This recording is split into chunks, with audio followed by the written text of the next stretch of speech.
My brother Scouts, I want to remind you in a very few words of what your duty is as Scouts, apart from merely living in camp, cooking your own grub, and playing Scout games.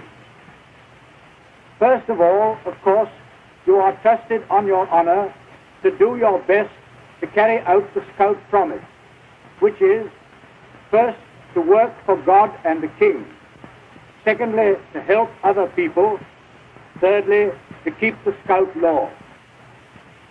In addition to this, I want each one of you to help the great Scout movement by making yourself so good a Scout that you will later on be a Scoutmaster yourself. Remember what Lord Kitchener said of a Scout. Once a Scout, always a Scout.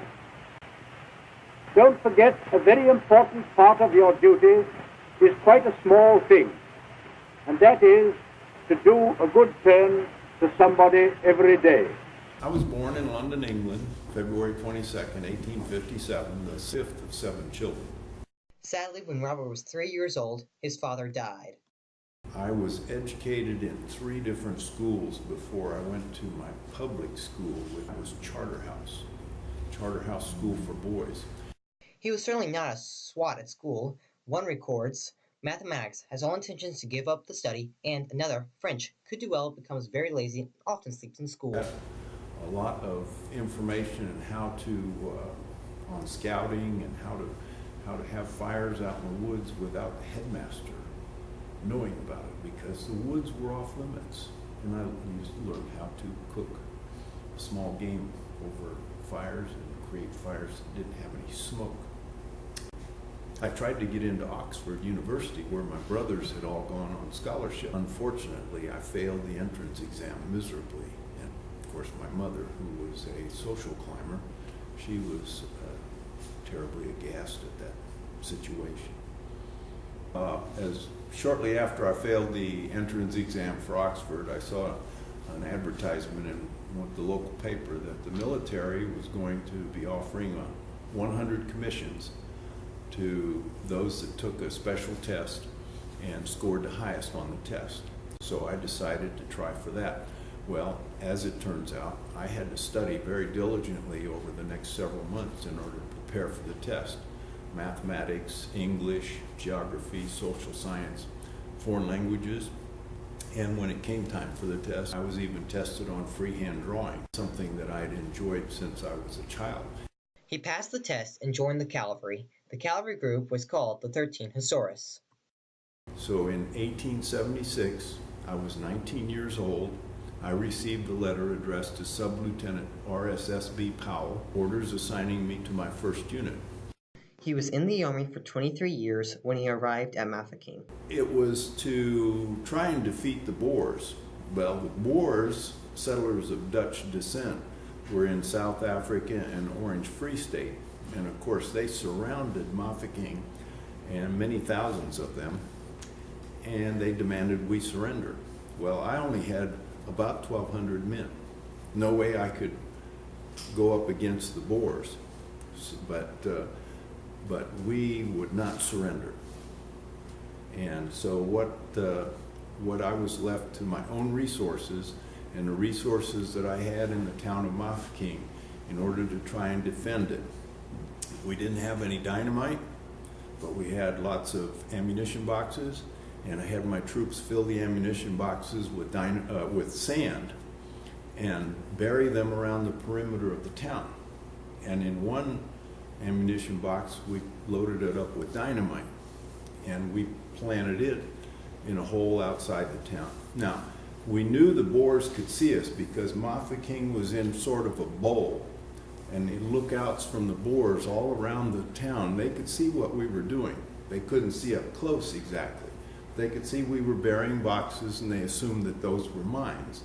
And we made a show of burying the box with the dynamite in it, and then we blew it up and hoped that the Boers would think that all the rest of the boxes that we buried were mines.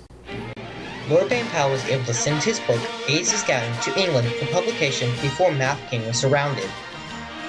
It took 217 days, but the British Army finally came. When Baden-Powell returned, he was being held as a national hero. He was also very surprised to find something else when he returned. I also found that young boys were traveling alongside the carriage holding up copies of my book, Aids to Scouting. And that led me to challenge some of the youth programs that I saw in England at the time. And I was challenged back to do what I thought would be necessary to bring boys up as good citizens in the British Empire.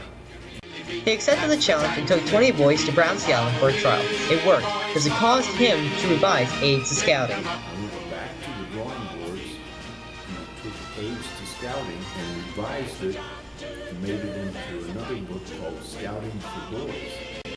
He made it so it could be used by any youth organization. But that's not what happened. The boys picked up the book and they wanted to be Boy Scouts, so they started forming their own patrols and troops and going out on exercises and adventures of their own, similar to the adventures I had with my older brothers when I was a young boy. Seeing that most of them didn't have an adult leadership, I finally decided to retire from the Army, and I did that in 1910, finally, and devoted the rest of my life to organizing the Scout movement.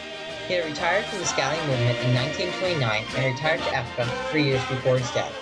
For the Scouts, he left a letter to remind them how grateful they are. Dear Scouts, if you have ever seen the play Peter Pan, you will remember how the pirate chief was always making his dying speech because he was afraid that possibly when the time came for him to die, he might not have time to get it off his chest. It is much the same with me, and so, although I am not at this moment dying, I shall be doing so one of these days, and I want to send you a parting word of goodbye. Remember, it is the last time you will ever hear from me, so think it over. I have had a most happy life, and I want each of you to have as happy a life too. I believe that God put us in this jolly world to be happy and enjoy life. Happiness doesn't come with being rich, nor merely from being successful in your career, nor by self-indulgence. One step towards happiness is to make yourself healthy and strong while you are a boy, so that you can be useful and so that you can enjoy life when you are a man. Nature study will show you how full of beautiful and wonderful things God has made the world for you to enjoy. Be contented with what you have got and make the best of it. Look on the bright side of things instead of the gloomy one.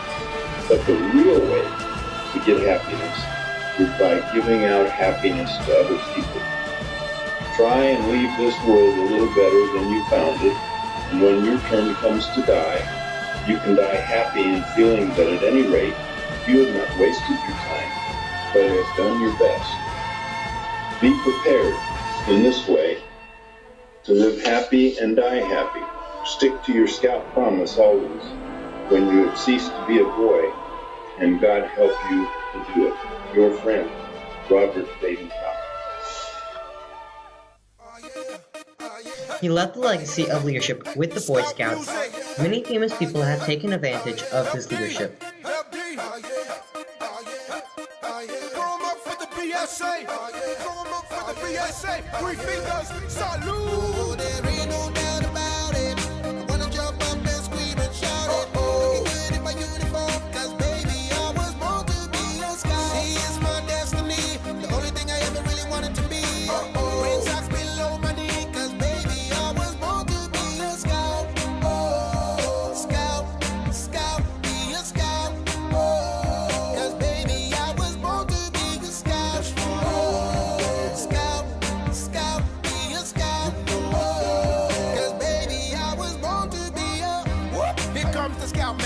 Drive the Scoutmobile a little faster. Step on the gas, are we there yet? I wanna build a bridge for my Eagle project. Yeah, see I'm the real Scout Ranger. Got my spirit stick to keep me out of danger. Be prepared, yeah that's my motto. We're keeping it stacked like Baden's grotto.